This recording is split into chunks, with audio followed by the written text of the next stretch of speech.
Before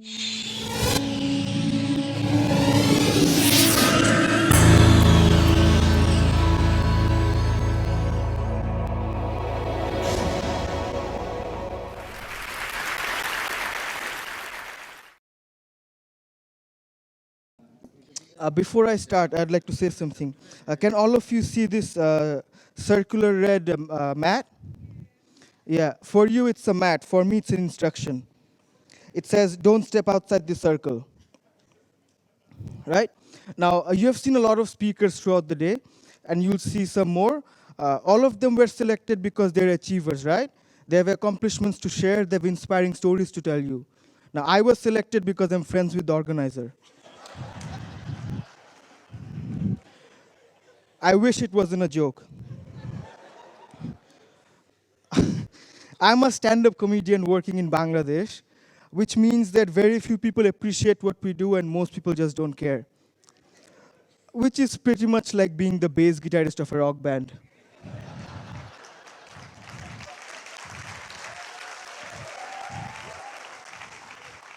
Right? But now that I'm here, I might as well learn from all these intelligent people, right? So the speaker right before me, Luba Ahamed, I was having a conversation with her because I was really curious about her work. So I asked her that, what kind of animals do you cure most frequently? She said, mostly humans.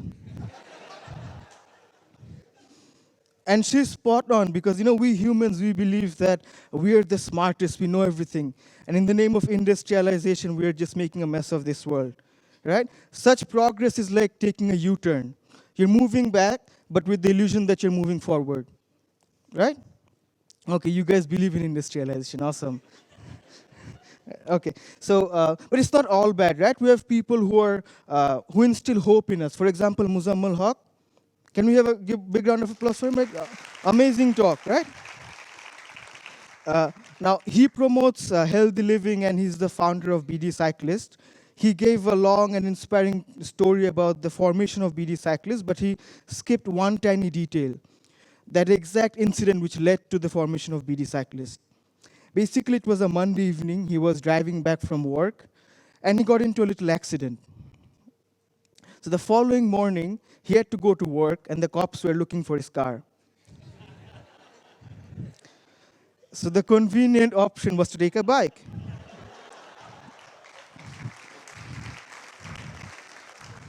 Now he's going on his bike. Halfway through the journey, he turns around.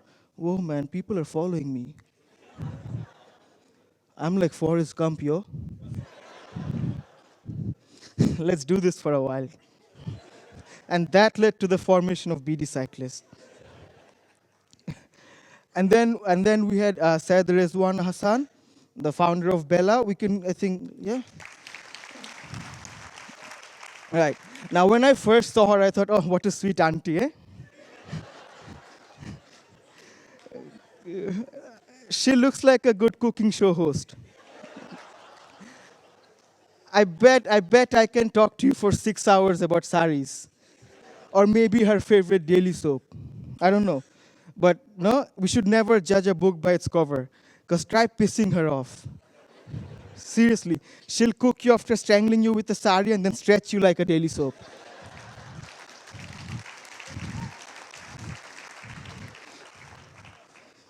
Who else gave? Okay, when I heard about the speakers list, I heard that there was an animator who's going to give us talk. Right? She's the youngest speaker, but yes, she gave one of the best talks. We can give a round of applause for her. Right? Her name is Fatima Jannat Moni, and when I did a bit of research, I found out that during the day she works at Ognirot, and at night she works on her animation film. But then when does she sleep? I mean, although I know it sounds fancy, it sounds like Batman kind of stuff. During the day, she works at Ognirot. At night, she works on her films. Moni! But even Batman needs to sleep, right? So then I did a bit more research, and it all made sense. I found out two new things about her. First of all, she's a dreamer. And secondly, she's a huge fan of Professor APJ Abdul Kalam, ex-president of India. And he had said that dreams aren't those that you have while sleeping, but those that don't let you sleep.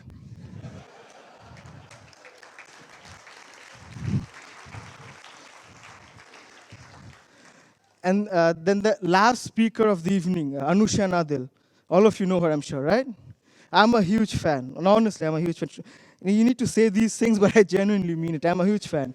Because she helped the urbanized city dwellers to internalize folk music. Like prior to that, we used to follow foreign music and whatnot, trying to be all cool. But even the cool people started listening to folk music because of her, and which is a big thing, right? But not everyone is so lucky. You'll always find people who choose to be ignorant. Like this other day, this guy was telling me, do you know Lalon is the French for borrowing money? Lalon.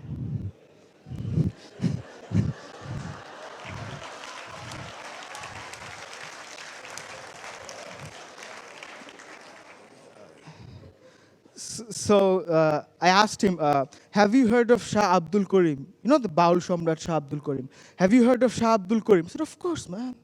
I said, who's Shah Abdul Kareem? The king of Iran. After that, I didn't have the courage to ask him about Hassan Raja. Let me just do a bit of cheating, all right? Okay. Another speaker, Jana Lavigne. I spent 5 minutes trying to practice how to pronounce her name properly. Okay. Yes, she works for Google, right?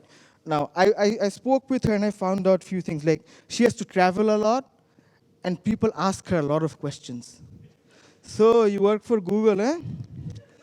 So, what is the population density of Indonesia?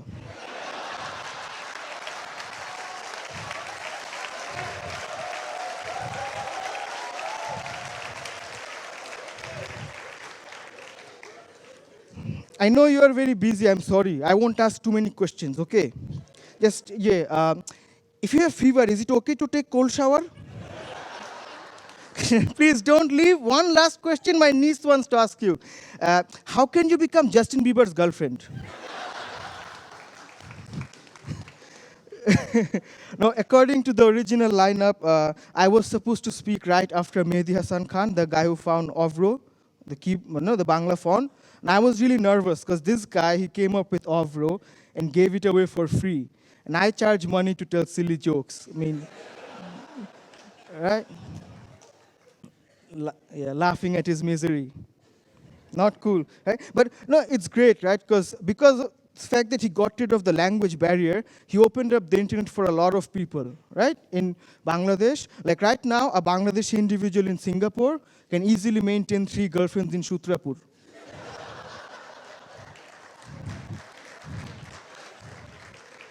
তোমাকে খুব sweet লাগছে গো right?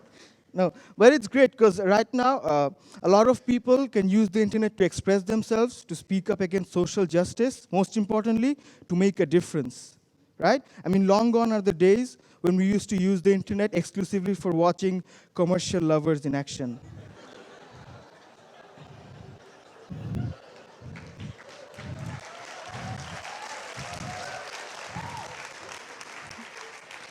By the way, I have a special talent, a natural talent. Some of you call it being lazy.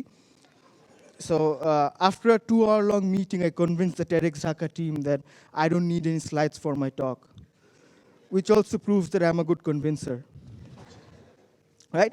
Now, the last speaker I'm going to talk about, also one of the most inspirational ones, is Wasfia Nazrin. Right? She's very courageous because it takes courage to even contemplate the fact that you'll conquer 7 summits. And then actually going out there against all odds, attempting to do it, that's like proper determination. But that has its drawback as well, because you can manipulate her really easily. You want her to do something, just tell her she can't do it. Okay, I need to do the dishes. Wasfia! I bet you cannot clean them in 30 minutes. What do you mean I can't clean them in 30 minutes? Now, she's not the first Bangladeshi to climb Mount Everest, right? So I asked her that when you reach the top, there must have been something there which represented Bangladesh, like something that made you feel good, like a flag or something. She said, there wasn't a flag, but obviously there was a sign. I said, a sign, what did it say? It said, ekhane moila fela nishedh. Thank you so much. You guys are awesome. Thanks a lot. Thank you.